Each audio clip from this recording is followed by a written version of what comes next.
Kaseng hitu mentah kesengi kala leman ai da kajing tho sha presiden da kaseng BJP Mekhlia State Unit uba Ernest Mori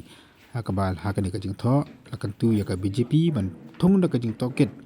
iki kamam sap ki bafer ki badan hakani ka sokar MDA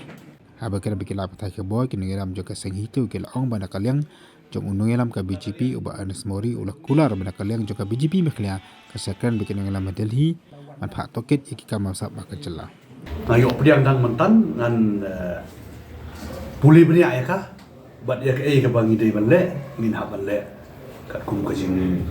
dawa ju kesen jong pin bar ngit skam ba kini ki jing tho ba pi ai ka ba ka win ki bat ba pi kwai ka CBI inquiry bat ki wi de te na kaliam jong ngaru kum state president ngan sim khiai ka ni bal ron kam man pha jing tho spo sha ki bor ba dei ban tho spo Delhi ro han pha balari man pha syaga government bo mikilar pa te phap ban ai bor ba biasa komunikasi pa DP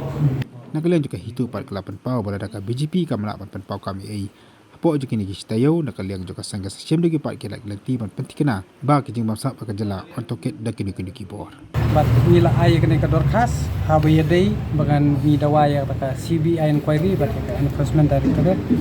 halor ki skandal ki bafer ka skandal hi kabnungkong ya ka bomentau snem ni kran ya kene ka coal scam lana ta ka duyong ka social welfare department rice scam subhagya scam ISBT scam ka new assembly building scam EDC fund scam smart meter scam smart city scam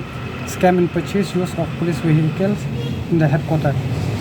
dai halor kine ni la ya kran bat nakaliang jong Presiden jong ka BJP jong ka state jong Mekhlia ulah ai ka commitment pun syem kya pun pha no sedal hi bat in up kato kat ni sngi da ke hapo stayo te lada kani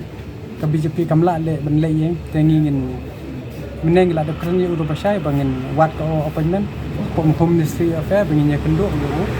menteri Korbari Amit Shah te ni don jengkermen baga nakalian ka BJP kan wanra ya kata ka CBI yang pali bat ka ID bat kimdei rupan long kum tu selap kum perthat rekhang ban syukudur Henry Im selapat